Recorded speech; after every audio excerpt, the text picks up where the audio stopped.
With anime in our souls and thoughts of wrestling out of control, we are a group of weebs who love the entertainment of professional wrestling. So allow us to be the voices inside of your head as we go through the wrestling event of the evening, give our thoughts and predictions on what's to come, and provide an experience inclusive to all you nerds out there. So grab your steel chair, yell for the table, and get put through an experience unlike any other.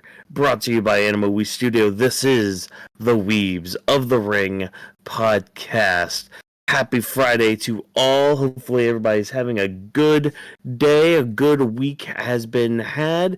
We got a long weekend ahead of us, not only just because of the holiday weekend for those of us that have Monday off, but a lot of wrestling happening this weekend, starting with SmackDown tonight, Saturday night's main event tomorrow night, and then, of course, the doubleheader that is Battleground and AEW Double or Nothing on Sunday. But we'll come to those roads when we cross it when it comes to discussing those other events. We're here to talk about Friday night SmackDown, which was an alright show. As I was telling Drop before we had started here tonight, I was kind of zoning out a lot, kind of half paying attention to something, so I do apologize with that, but it kind of speaks to the quality that we're getting from WWE, where it's like, you're not really getting much investment from a lot of people, from a lot of either diehards or casuals and all that, so we'll talk about it a little bit here tonight as we break down SmackDown a little bit. But, you know, of course, as always, welcome to our returning viewers. Hopefully, again, you guys are having a good day and everything. But if you're new around these parts, well, again, welcome. If you're lurking, thank you so much for the lurk. If you're going to join in on the chat and on the conversation, would love to see you all down there. For quick introductions for you newcomers here, I, of course, am your world champion, Watkins here. Help to guide you through us as we go through these events every single night between the matches, the backstage segments, the in-ring promos, all that stuff. Here to help kind of get us through all that. And of course, the man to my left here is known as the genius of the mat around these parts. The man to help us kind of process all these stories that keep coming to us in the world of professional wrestling. It is Drop This Box. Drop, how you doing tonight? I'm doing pretty good. Like you said, we got a busy weekend when it comes to a lot of wrestling. Obviously, we're only going to be covering Saturday night's main event, but still, you know, the Saturday and Sunday part of it is giving us a lot of wrestling for the weekend. Yeah, and, you know, plus any activities that anybody has planned for the long weekend. I know there is a certain movie that came out, a live-action version of Lilo and Stitch, so, you know, maybe you guys are going to see that. Maybe you're watching wrestling with the fam and all that. Or, you know, tons of cookouts. I know pools are opening up, too, so, yeah, people having plans throughout the weekend, and we're no different either when it comes to either content or just plans outside of it all. But, yeah, let's kind of go through the show. Yeah, again, like, not really a lot to kind of break down and go through here tonight. Again, it was an alright show of SmackDown, but yeah, nothing too noteworthy happened except for what happened in the main event, which we'll get to here in a little bit. But let's just start with our Money in the Bank qualifying matches. So we had 2 more matches tonight to kind of help grow our Money in the Bank field that we have going forward for the event. Our men's qualifying match tonight took place with Aleister Black taking on Shinsuke Nakamura, taking on LA Knight. Yeah. From what I was able to see of the match, it was pretty good. You know, the guys kind of came out to show what they could do and all that. I'm kind of surprised with the winner.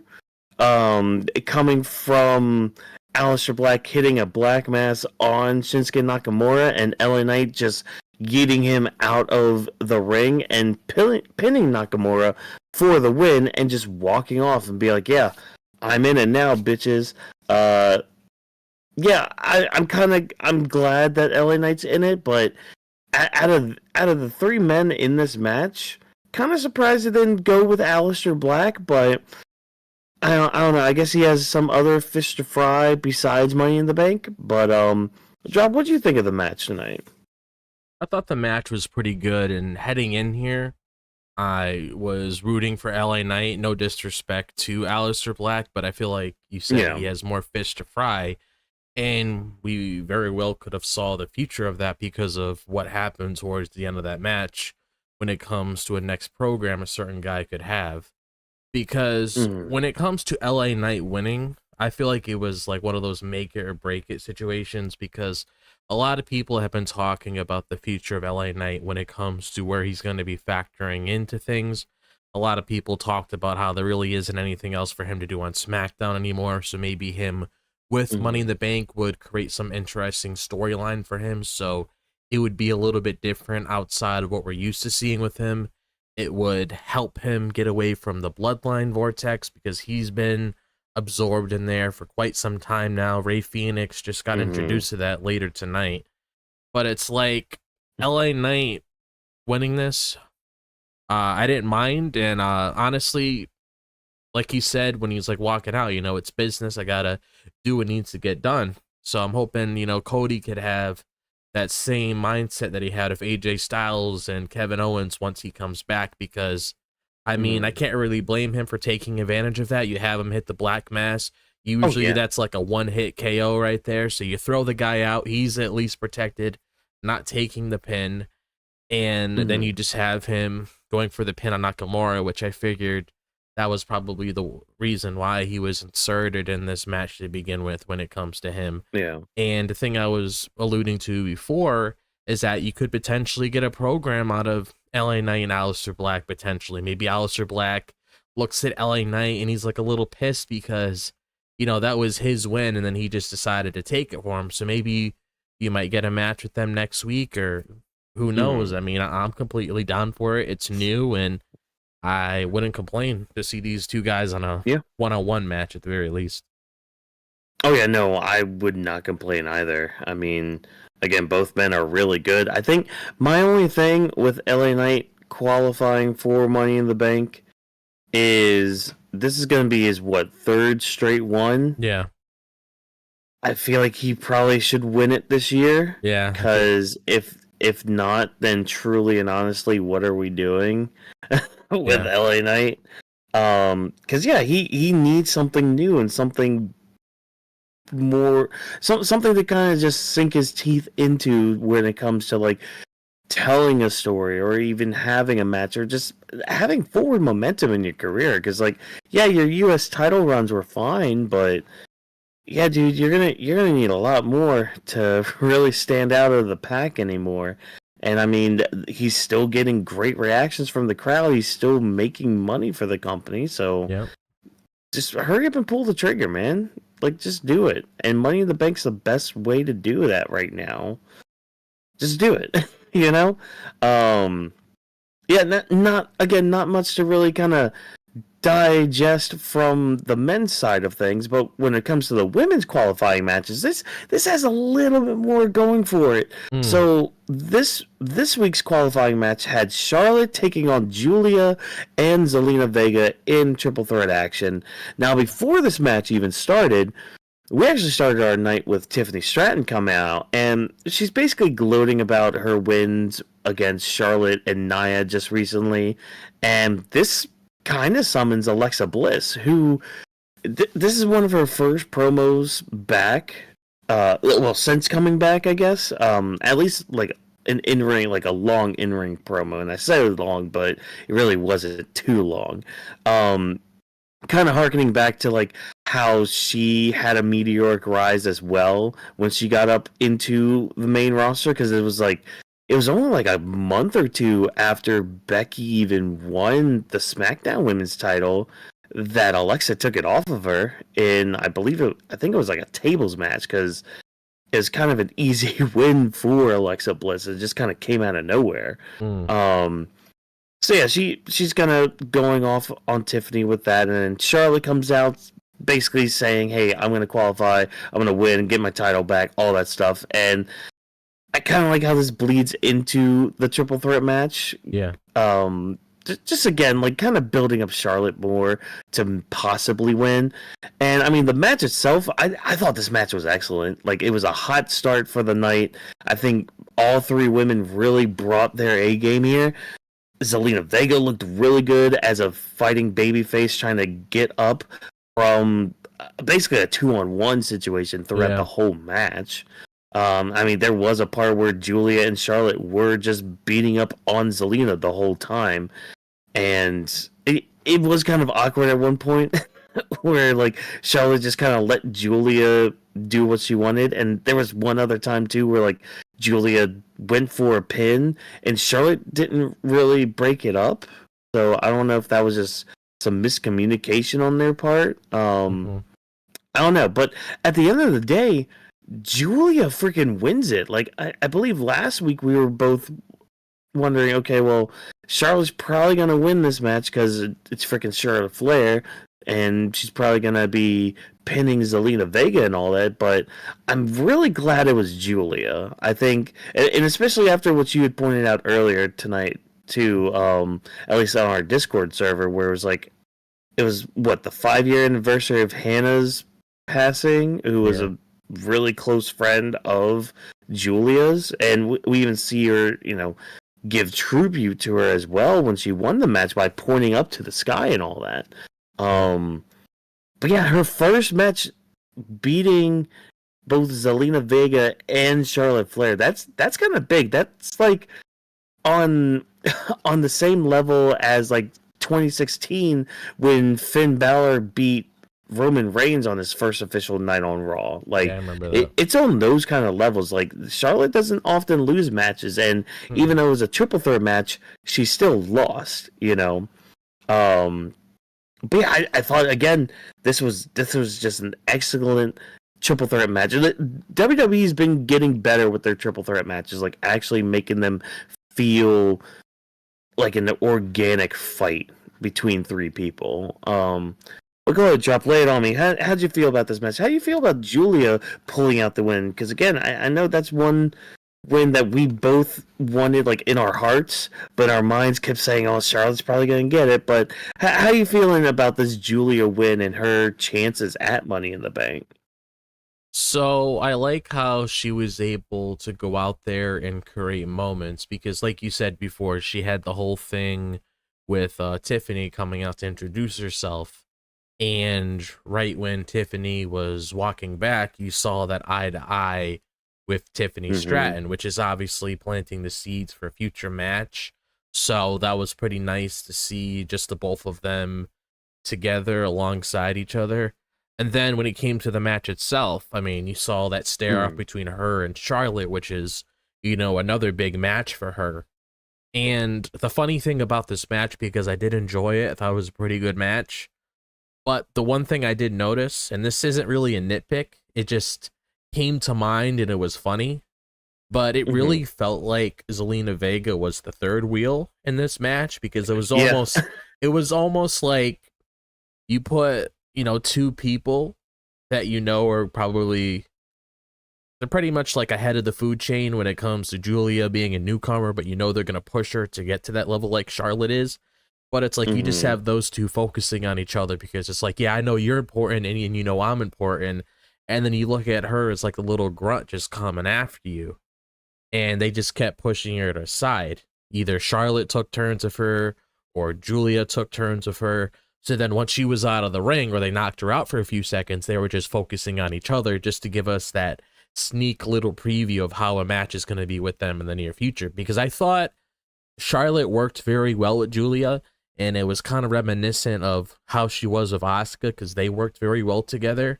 So maybe it's the kind of people that Charlotte's around because it all varies when it comes to who your dance partner is going to be in the ring. And I notice when it comes to certain hard-hitting girls like Giulia can be, and we even saw the same thing whenever she went up against Io at one point when Io was on SmackDown. She seems to work very well with the Joshi wrestlers. That's something that I noticed with Charlotte, and it's just glad to see her, getting a little more screen time outside of premium live events on SmackDown.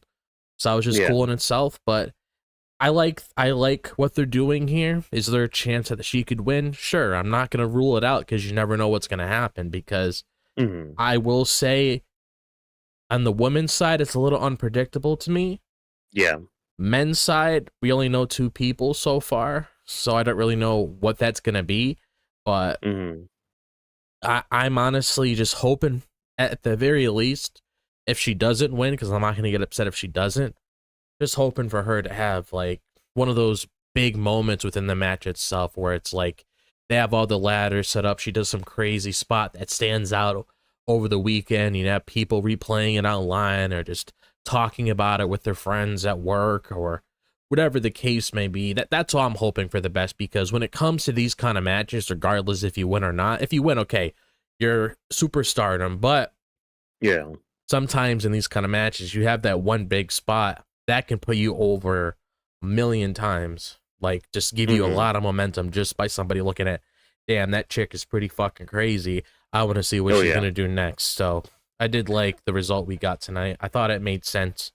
And I mean, we have Rhea in there. So it's like we have that little star power as it is when it comes to that big key character you wanted to be in there. And like we're about to get into in just a little bit, there seems to be something else that Charlotte's focused on. Yeah. Charlotte seems to have her attentions elsewhere, at least going forward here. Yeah, I'm glad you mentioned too with like the women's side of the Money in Bank ladder matches. Like the women's match is more unpredictable because it could really go any way. And I mean the same for the men's too, but like the men's side, there's kind of one guy that kind of needs it more than anybody else.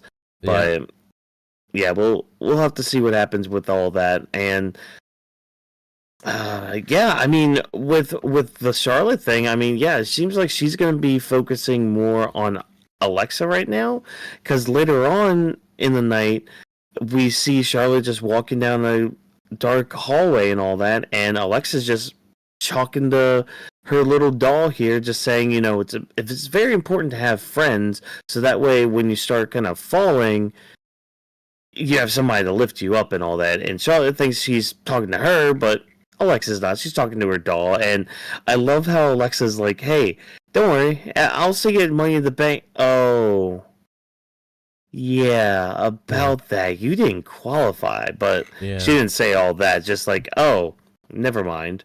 Yeah, it seems like we're going to be focusing on a feud with those two, which I'm cool with. I mean, I do like my non-title feuds. And they have a lot of history they could play off with each other.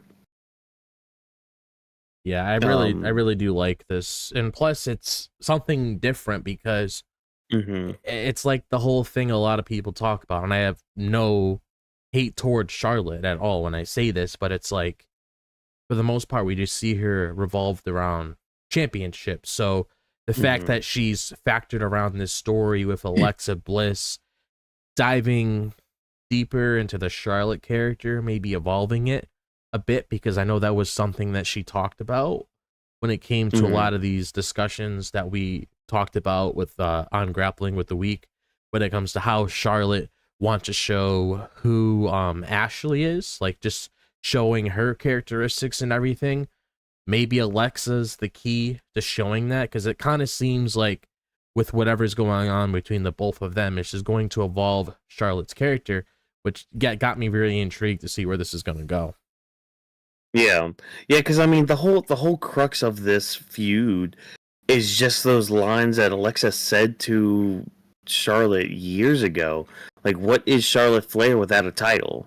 Yeah. Like, maybe now we can finally start kind of digging into that and figuring out, okay, what is Charlotte Flair without a title? Like, is she just this insecure ball of human flesh, or is she somebody that is still exerting that aura of somebody that is a world champion and a current world champion at that? So yeah, we'll have to see how this one plays out too. I don't know where the end game is going to be for that match. Yeah, whether it might be at Money in the Bank or if they continue to just prolong it for a bit. I don't know, but I'm just glad too, because like we're incorporating different storylines for these qualifying matches, which is good.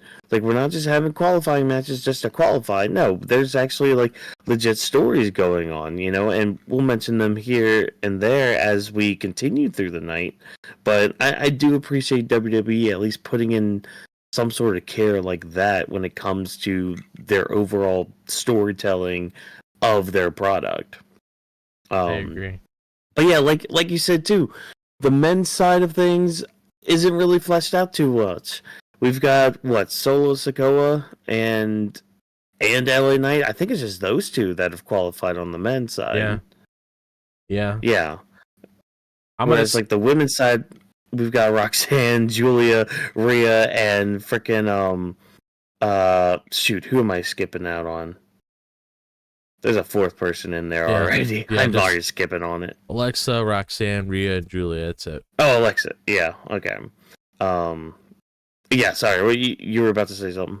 So even though we don't know the other 4 competitors of the men's match, I'm just gonna go with LA Knight because I kind of feel like it's a make it or break it situation. Yeah, he needs it, and he needs something more to kind of play with and all that. Because the thing with Solo Sikoa, he already has things going on with Jacob Fatu, and I'm starting to have a feeling, and obviously we'll talk about it a little bit later. We'll talk about it next week.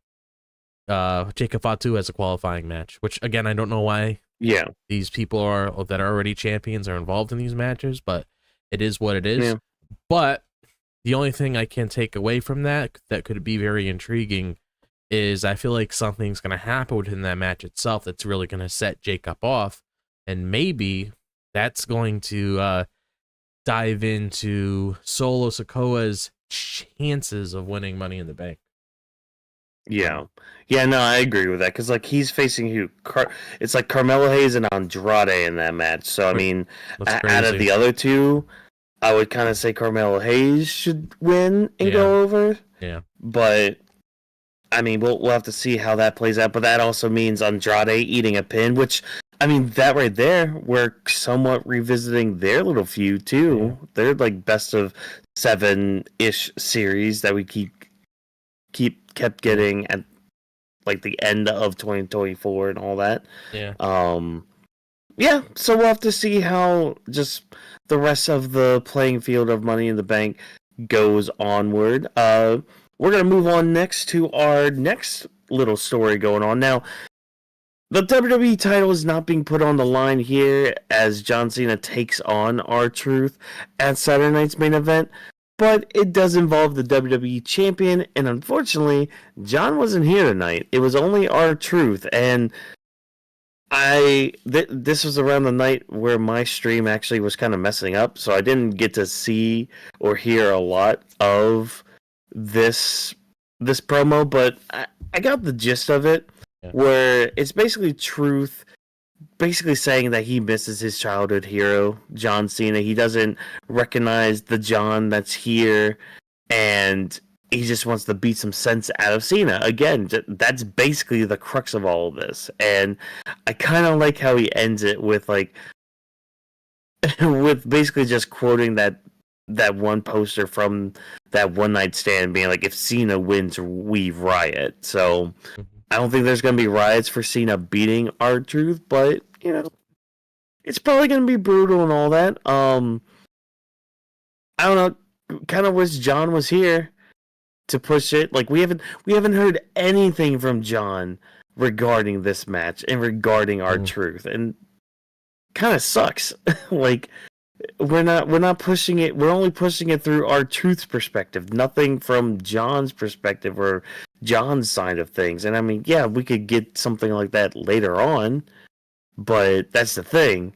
That's later on, not right now. Yeah. Which, yeah, I mean, I really don't have a lot to say about this because, again, WWE's not really giving me much to really talk about with it. Yeah, so when it comes to this whole thing, I get the whole gist of what he was trying to say, because R-Truth's mission when it comes to the whole thing with John Cena is just bringing John Cena back to his old roots.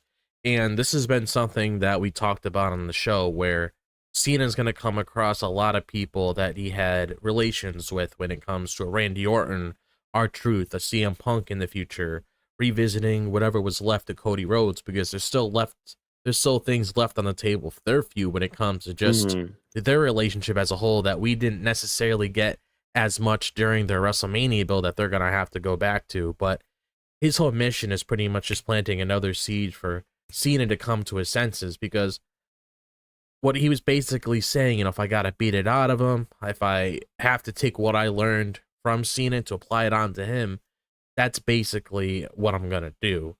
So when it comes to this match itself, I mean, I don't see it lasting that long tomorrow. Maybe a good 7 to 8, 9 minutes, 10 at max. I don't see it going on crazy wrong, but I feel like there's going to be something coming out of this that's probably going to catch a lot more eyes on. Like maybe R-Truth finds a new hero that saves him. Maybe this is pitching a Cody Rhodes return, which I kind of feel like we could get considering all these rumors that are currently going around. But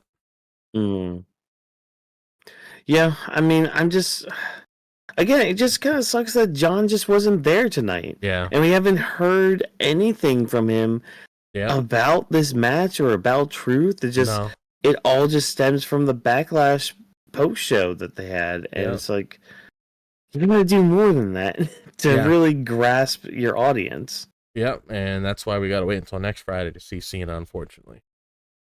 Fucking, ugh. It's annoying. It's really annoying sometimes. That was my whole issue with this whole John Cena being champion thing. I don't care if he wins 17. He wins it, sure. I get the whole idea behind it, but this is the issue I had, where it's like, if this is his retirement year, I would think, since this was planned in advance, that he would have pushed a couple things to the side so he would have more time with this. He didn't have to get physical all the time, but at least when it came to certain matches, at least stay there to build those matches instead of just having doing the other party carry it. Yeah, because it's like whenever he gets into a situation with Punk, I'm hoping he has more dates with that, but I don't want Punk to carry the feud on his own, because that's something that's very important when it comes to the both of them. And this is why I don't really like this whole big mystery of when Cena's going to pop up next. And I don't want people always bringing up, well, he's doing this on purpose, this is how he's ruining wrestling. That's not what he was trying to say. The ruin wrestling thing is taking the championship that has all the records on it and bringing it home. That's the whole message here, not just sitting on his ass and doing whatever. That's not the whole ruining wrestling thing or Travis Scott, because I see people bring that up as an excuse. Oh, fucking Travis Scott bullshit.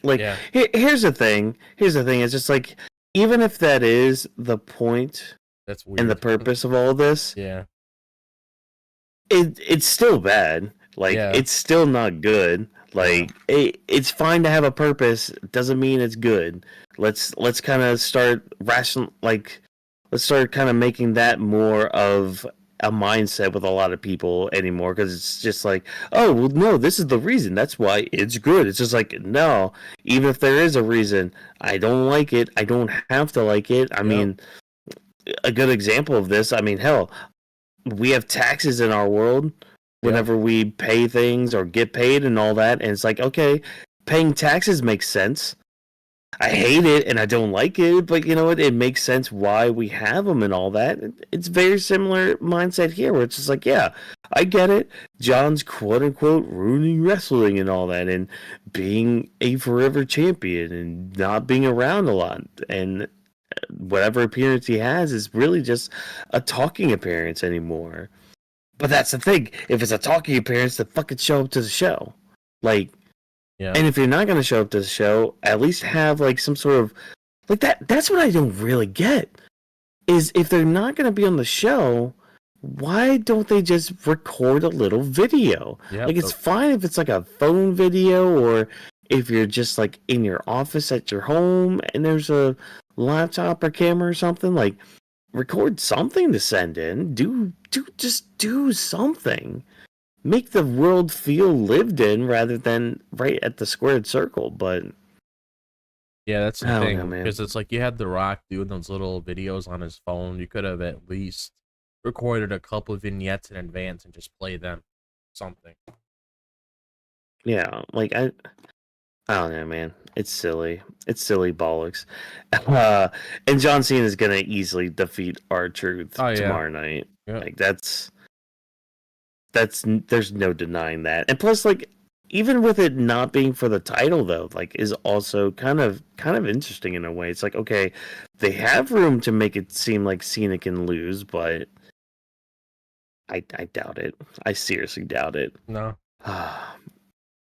But onward as we continue going through. See, this is what I'm talking about. Like, there's not so much to really digest or like dive into when it comes to SmackDown. Very similar to how Raw was this past week. Like, we're kind of just going through some motions and all that. And like, yeah, storylines are moving forward. It's just the pace that they're moving is kind of slow and all that. But at least we got a shot tonight. At least we got like a good shot with our tag team division here, because the Wyatt Six ended up coming back. They interfered in the main event tag team title match, which, you know, the whole night I'm thinking, okay, is this going to main event or is it going to be the triple threat for the men's Money in the Bank ladder match? But to my shock and surprise, it was the tag title. So great, awesome to see that Fraxiom is in the main event of SmackDown. That's great to see. And of course, Street Profits are really good, and like the match itself was really good. Yep. It's just, you know, the Wyatt Six end up coming out to kind of beat up everybody because DIY comes out to kind of run interference. I think Motor City Machine Guns started coming out, and yeah, on the birthday of Bray Wyatt, who would have been 38 years old. So, you know, rest in peace, Bray Wyatt. You are forever missed. But yeah, it looks like the Wyatt Six not only are back, they might be gunning for the tag titles, which I have my own thoughts about, like a group like the Wyatt Six holding titles. But I get that. What about you, Job? What do you feel of the match and the interference of the Wyatt Six? Like, does this have you intrigued even more with the SmackDown tag team divisions?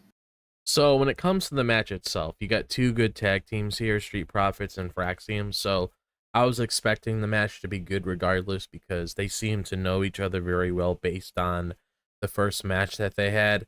And I was really enjoying this main event because one thing I can say that's a positive out of this is that I like how tag team wrestling actually matters on this show, unlike the Red brand, because they seem to put a lot more focus on the tag division here, and they definitely have a lot better teams on the show.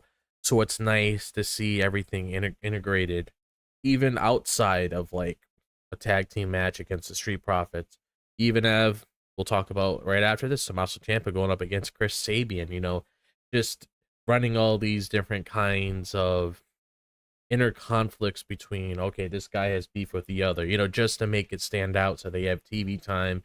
And, you know, there's an ongoing issue within the tag division, which is why all of them ended up showing up towards the end of this match.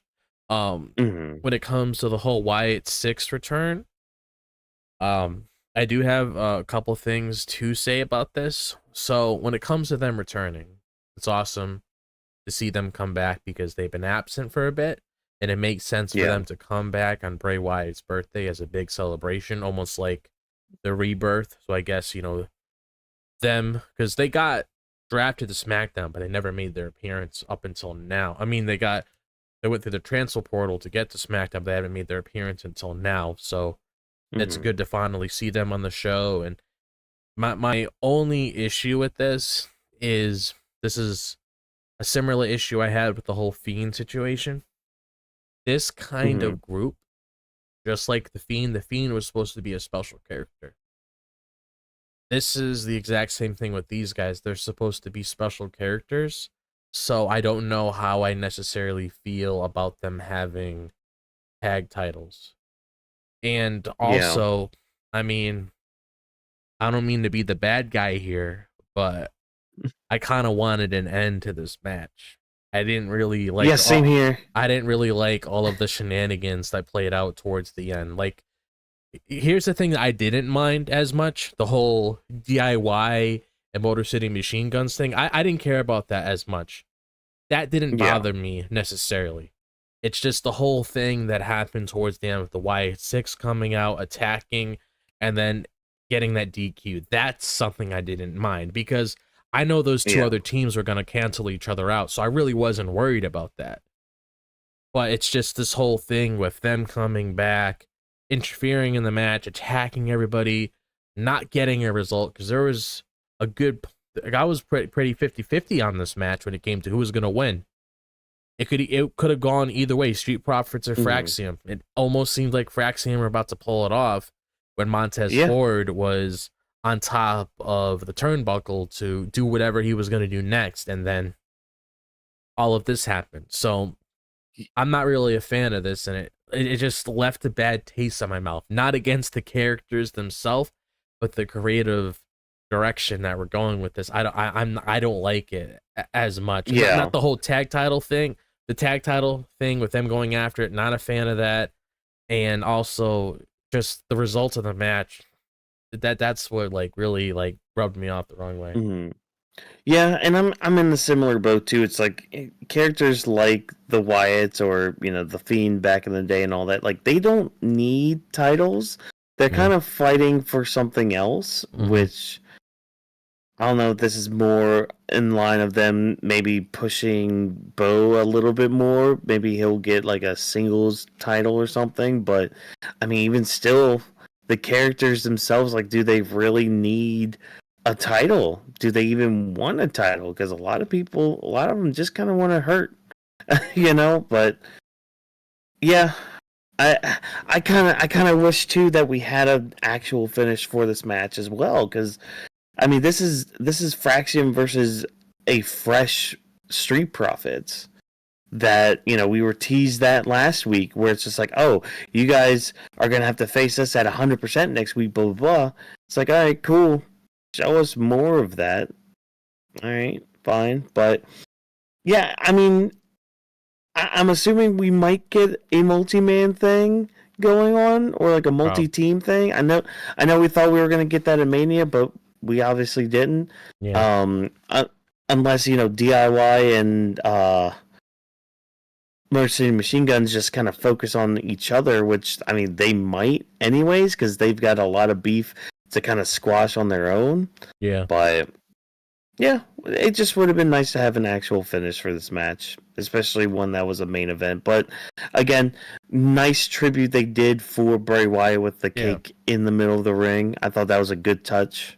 I agree with so, that. Yeah, but we'll have to see how everything pans out going forward. But, I mean, keeping up with our tag teams, though, I mean, DIY and Motor City Machine Guns were part of the show earlier in the night, where Tomasso Ciampa actually took on and defeated Chris Saban in singles action. So, not a lot of times we get either, you know, DIY very rarely being in singles competition, but Motor City Machine Guns, I don't remember the last time either of them had a singles match. So great, good on you. And both Chris Saban and Tomasso Ciampa put on a really good match, which ends with interference from Candice LeRae of all people. So I guess we're aligning her with DIY again instead of Nia Jax, which, okay, cool. You getting away from Nia Jax and all that, that's fine. Yeah, I mean, just a solid match, really. I mean, again, both teams don't like each other, and they're trying to get one up over each other and just kind of get out of each other's way so both of them can win tag gold and all that. I don't know, what do you got for this match? So when it comes to this match itself, it's cool to see Tomasso Ciampa and Chris Saban in the ring, because obviously, you know, outside of the tag matches, it's nice to see a couple one-on-one matches every once in a while to see what these guys can do on their own. I thought it was a cool match all around. It was fast-paced because these guys obviously have been in a lot of matches with each other ever since they came in contact with one another, ever since Motor City Machine Guns came into the company. So there's a lot of history with these guys. They obviously know each other by now. And I guess like the highlight really outside of Ciampa winning was Candice LeRae coming back because she's been absent for television for so long.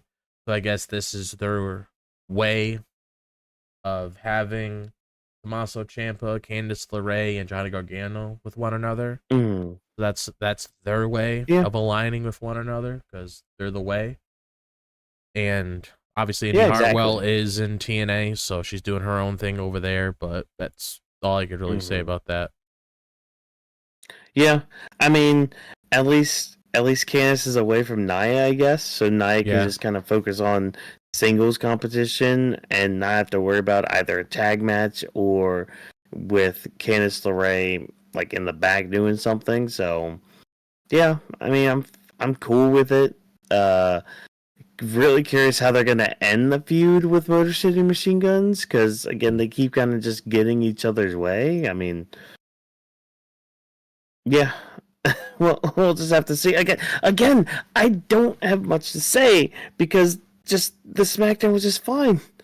We just moved along, which fine, okay, cool, but nothing really discussion worthy until we get to this next part, this next match with Jacob Fatu and JC Mateo taking on Jimmy Uso and Rey Fenix. A couple parts with this. So first we got this backstage segment where Jacob goes up to Solo and he's just like, I don't like JC. And it's funny because he says this in front of JC, even though he wanted to talk to Solo separately.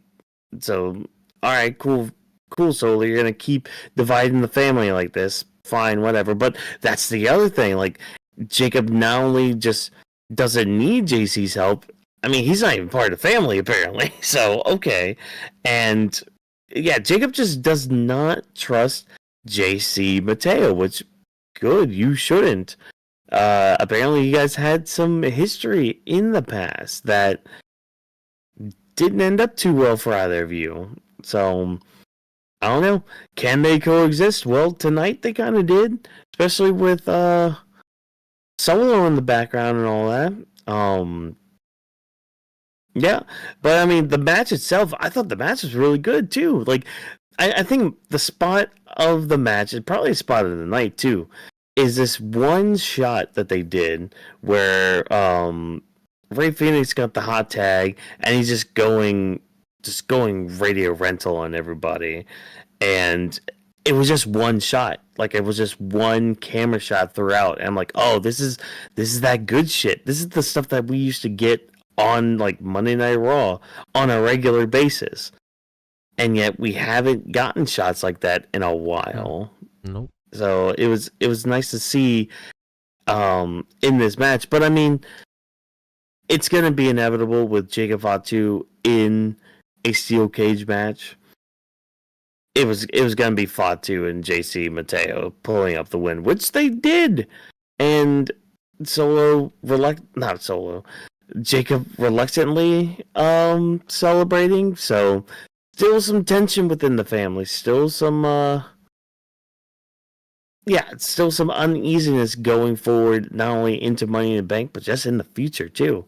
But what are your thoughts on all these new transpiring things going on within the bloodline? So I like what we're doing with the bloodline right now because this is something I kind of wish we got a little bit more like during the WrestleMania season. But you know, Jacob Fatu is the US champion, so this is the next direction that we're going down. But it definitely seems like, at least to me, that around Money in the Bank, I feel like that's when you're really going to start sinking things in when it comes to Jacob Fatu and Solo Sikoa at SummerSlam. Because it's like I spoke about earlier, you got him in a qualifying match. And one of the things that was very interesting during that backstage segment was Solo's reaction knowing how Jacob Fatu is going to be put into a qualifying match to see if he has a shot getting into Money in the Bank. And for all we know, maybe he does come out on top, and maybe within that match itself, because it's known throughout various matches, like the Royal Rumble, for example, or even the Elimination Chamber, that sometimes within matches itself, sometimes you build up more different feuds. So let's say hypothetically Jacob Fatu wins that qualifying match. You never know, shenanigans might end up happening within that match itself, or Solo Sikoa really screws him over, and then that's when Jacob Fatu just completely wrecks him. It's almost like one of those Mortal Kombat fatalities where you're just going to see Jacob Fatu grab Solo and just repeatedly hit him towards one of those ladders until he's just bones. Yeah. Yeah, so, which I mean, I'm all for, if I'm being honest. Like, yeah, but it's definitely going to be something that it's going to elevate their feud, because we definitely need to figure out exactly what's going to be going on with that, because they planted the seeds for quite a while now. Jacob Fatu obviously doesn't give a shit if JC Mateo is there or not. He's just going to say whatever the fuck he wants to say. So I do like that part of the whole thing. And it makes sense to just have them continue with this momentum. And, yeah. I mean, that's not much more to kind of go off of with that. Again, we're going to have to see how storylines kind of progress moving forward with the bloodline and all that. But as we move forward and all that, so there was a little bit more fallout from the women's qualifying match tonight, where Zelina Vega, she was the one that took the pinfall, which again sucks that your US champion is taking a pinfall, but I do like how we're incorporating it at least into a story with it, because in comes Chelsea Green, who just chastises how Zelina lost the match, how even though she's a champion, she just keeps losing. This kind of starts a brawl between the girls, with Piper Niven and Alba Fire trying to break them up, but they also get interrupted by Michin and B-Fab, and we get an impromptu tag match between those two and the secret Hervice and all that. And I mean, match is fine. Like, nothing to really write home about with it. It was just one of those typical tag matches you get on the weekly basis. I mean, I really don't have anything for it. Like, again, I'm sorry, everybody. It's just like, there wasn't much on SmackDown to really move me, at least that far, when it came to like stories or like wrestling capabilities and all that. But what about you, Drop? What'd you feel about like this setup, this continuation, I guess? Because that's the other thing. Freaking Michin is involving herself yet again with Chelsea Green. Like, is this gonna be like a year-long feud or something? Like, I don't know, man. I don't really care about any of this, if I'm being honest, because I thought we were done with the whole Michin and Chelsea Green situation with the secret Hervice and everything. I thought we were moving on from that. I thought that you would get at least one last match with her and Zelina, and then move on from that, which I guess that's what we're getting later on today for Saturday night's main event. But I mean, it just seems like really awkward now, because it's like that can't be your only focus when it comes to things that are currently going on here, which is kind of why we need to shuffle things up a little bit, because it seems like Michin's just going up against Chelsea Green like she's like the only girl on the roster, which I don't know why they're booking her like that. Yeah. Oh my gosh. I really don't know, man. It's just, I'm in the same boat. I just did not care. I mean, I love Chelsea Green and all that. And it's funny because like after all of this, it gets announced that, hey, the U.S. title is going to be on the line at Saturday night's main event with Chelsea versus Zelina. So, I mean, we're getting that tomorrow night. That might be something. I don't know, like five matches within 2 hours of a Yeah. of a freaking. It's not even a PLE. It's on TV, so there's gonna be commercials and all that, like during the matches. Yep. I don't know. It seems like a lot to have for an event like that. I feel like this Chelsea Green and Zelina match was just added last minute, just because. Oh yeah, we need a women's match on there. Let's throw Chelsea Green out there. She'll be fine. Yeah. Man. Yeah. And I mean, after that, we got our quickfire segments here. We had some stuff with like Legado with Santos. This actually intrigues me more compared to a lot of things that happened tonight on SmackDown. So Santos knows what Legado is capable of, and especially when they're focused. Like he's like, yeah, we're like the best when we're focused and on the same page. And he mentions June 7th, and which is Worlds Collide. Mm-hmm. So they're gonna go together and prove why they're the best by fighting AAA's best and all that. And we get this graphic here. It's official that Los Garza is going to be in a 6-man tag against El Hijo de Dr. Wagner Jr., Psycho Clown, and Pagano. Now, again, I'm not too familiar with AAA or a lot of the luchadors down in Mexico and all that. So I don't know how hype this match is, but just knowing the fact that it's like two big teams of luchadors, oh yes, please. Give me all the flips, give me all the speed that you guys are gonna be doing. Like, it's gonna be crazy. Come Worlds Collide. Any thoughts on that? I mean, again, I'm not too familiar with the AAA side of the night, but yeah. Yeah, when it comes to this, I am intrigued to see where it's going to go, so it's nice that we finally got one of the matches announced, because it feels like when it comes to the people that aren't going to be a part of Money in the Bank, they're more than likely going to be part of this show. So I wouldn't be surprised in the slightest if you get a Lucha Bros reunion at this AAA event when it comes to Worlds Collide. So if Penta doesn't win his qualifying match, I wouldn't be surprised if he gets aligned with Rey Fenix for this show, so they could do something pretty cool here based on whatever they have in store for that.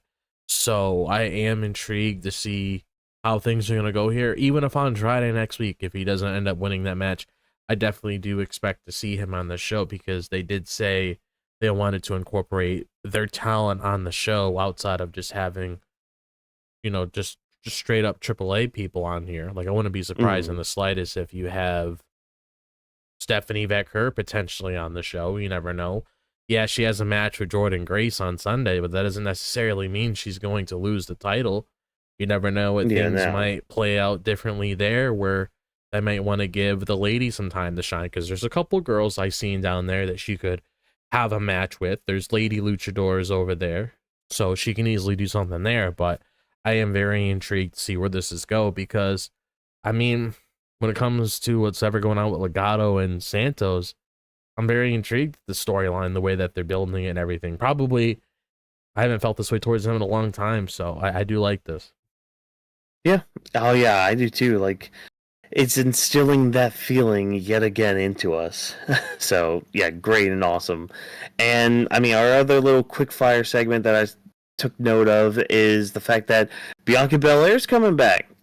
They'll be heading to Tennessee here shortly on SmackDown, and yeah, Bianca's gonna return from her broken finger. So yeah, you've been Miss Bianca.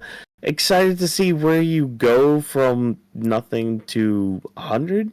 But yeah, are you excited for Bianca to come back? Because I know, like, we had said on the show, or at least I did, where, like, I feel like Charlotte should probably Bianca should probably just, like, step back from the title picture just for a little bit to kind of be more of a character and be, like, kind of grow into her own and all that. But yeah, glad she's going to be coming back. Seems like she's healed up quite nicely. Jop, what do you have to say? One of the things I did pull from her promo is that she says her best is yet to come. And a lot of the Mm-hmm. things that she was saying during this little vignette seems like she's trying to put a lot more focus on herself outside of other people that she aligned herself with. So, Mm-hmm. for all we know, this could be the beginning stages of Bianca just doing what's best for her. And it's actually very Yeah. interesting that she's returning next Friday, the same time when Jade and Naomi are having their qualifying match for Money in the Bank with Nia Jax involved. So we don't know necessarily if she's going to appear in the beginning of the show, in the middle of the show, or a little bit towards the end. But I definitely expect whatever she has in store. I'm not saying this Mm-hmm. is going to happen, but maybe she wants to be a bitch and just fuck over both of them. Who knows? So it's like Yeah. very intrigued to see what she's gonna do. I don't think she's gonna go after like any titles or anything. I really feel like this is more character work that she's gonna build Mm-hmm. because that's Yeah. Hopefully she honestly, goes towards Naomi, yeah, like, because she's the main antagonist with a lot of shit right now. yep. Mm. But yeah, we're excited to see where Bianca leads going forward. But you know what's surprising, everybody? We've it seems like we've reached the end of our show, like, which is crazy to think about. But I mean, again, it's just like, what are WWE doing right now? I mean, you can sure people can chalk this up as like, oh well, it's just that slow period of WWE, blah blah blah. It's like, yeah, I mean, I get that, but there couldn't be anything to kind of push us more forward towards not only just Saturday Night's main event, but even Money in the Bank, which is only like what 2 weeks away, 2 or 3 weeks away. Like it's fairly close right now. Um, I don't know. It's just like there's a lot of moments tonight where I just kind of zoned out and I just didn't really pay attention too much, and that kind of deals with the 3-hour SmackDowns that we keep getting. Which please hurry up and go back to 2 hours, so that way these conversations can feel a little better and just do more. We know you could do more. We know you could do better. Just be better. But yeah, Money in the Bank qualifiers, they're starting to thin out a little bit on the qualifying matches, but we'll hopefully get the men's field here done soon enough. But John, what do you think of SmackDown overall tonight? So when it comes to SmackDown itself, I mean, the only things I was really paying attention to is things that I wanted to see within this show itself. Like, I got the qualifiers I wanted of LA Knight and Giulia, so I'm satisfied with that. Seeing R-Truth come out there and speak on whatever's going on with Cena, it was entertaining for what it was, because even though I had a couple friends, which I don't understand this, it's like, when he says that he's like his childhood hero and everything, obviously everybody knows it's just this big fucking meme. There's literally people out there questioning and saying, you do realize he's older than him. Why is he saying that? That's the whole point of the fucking joke. Oh my gosh, I hate having to explain jokes like that to people. Yeah. It's just like, if you don't understand it, that it's a joke, and if you yourself don't understand the joke like that, that's so simple to understand. Yeah. Get out. You know, just get out of here with that. It's like so simplistic. It's like, you obviously know he's just saying a whole bunch of stuff just to get people laugh. Like, I still remember the whole thing with the Judgment Day, saying he was there ever since the very beginning, and it's like a little baby picture of him. We know that wasn't legitimate. He's just doing it to get a laugh out of us, and he did. So I enjoyed that because it was entertaining. Wyatt 6 is here. That's cool to see. Good moment here on Bray's birthday. Just very curious to see exactly what's going on, and hopefully it's better than what we saw with the first time they were here. And hopefully, outside of that, I mean, I guess the only other thing I can really say is just more chaos with Jacob School, and maybe this is some interesting things for Bianca, maybe a potential heel turn in the future, but who knows what we're going to be doing with that. We'll just wait and see. But yeah, not much thoughts on SmackDown tonight. It was all right, but as you guys can clearly see, just based on the duration of our show tonight. We're only going like an hour and almost an hour and 5 minutes so far, so we don't really have as much to say like we usually do because it really wasn't that much to digest. Which really sucks for a 3-hour show. Yeah. Us having only an hour, a little bit over an hour to talk about it. Like, how is it that your product doesn't have a lot of stuff to go on, a lot of stuff to make us talk about and everything? Like, I mean, just get Money in the Bank done and over with. Yeah. I feel bad saying that, but like, hopefully at the end of Money in the Bank we can move forward with things. But here's the thing: I said the same shit about WrestleMania. I mean, we kind of did with Backlash, but there's still a lot going on and a lot to kind of process at that time. But now it's fine stuff. Like, some stuff's fine, some stuff's questionable at best, but like, I don't know, man. I want more forward momentum, I guess, but whatever. I mean, I guess no, that's the wrong phrase, because we are moving forward. It's just like, I'd rather go 2 steps rather than 1 step. Then. Yep. Yeah. But yeah, as Drop alluded to and all that, I mean, we've reached the end of our show. I mean, we could vamp about other things here and there, but I mean, I'm not gonna lie, everybody. It's Memorial Day weekend, and it seems like the team has a lot of plans going on. Not only just with like Saturday night's main event tomorrow night, but like they got family stuff going on. Again, pools are opening too. Cookouts are becoming more of a thing and all that.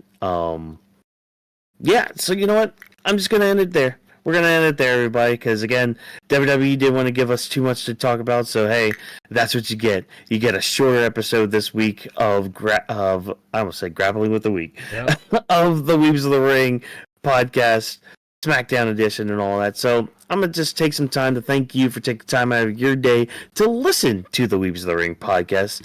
I did notice we had some new people tonight, so again, welcome. Thank you guys for checking us out. Glad you guys were able to make it. Usually we do go a bit longer, but again, not much for us to really talk about going forward. But hey, if you did enjoy what we had to say, we have tons of social media. We got a lot of different ways you can interact with us.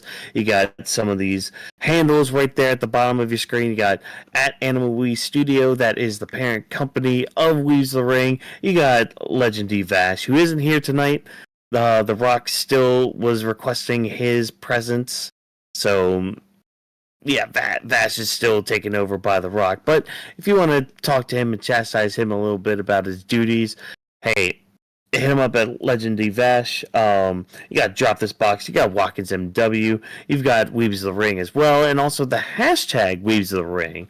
It's a hashtag that we use to just kind of keep track of the conversation, see what people are saying out there, and it's also a great way to give us feedback, because we do want some feedback and make sure that we can continue to up our game when it needs to be upped, or just up it in general, because we do want to succeed a little bit, and you can only do that by having some good technology or some good feedback for how we present these shows and all that.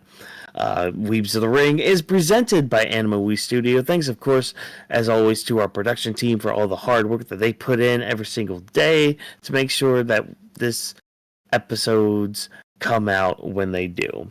Thank you guys so much again for watching and joining us. And remember, as always, no stunt grannies were harmed in the recording of this podcast. Have a good night, ladies and gentlemen. We'll see you tomorrow night for Saturday night's main event. And by then, we'll all have some great sleep and great rest of this weekend. Have a good night. See you guys for tomorrow.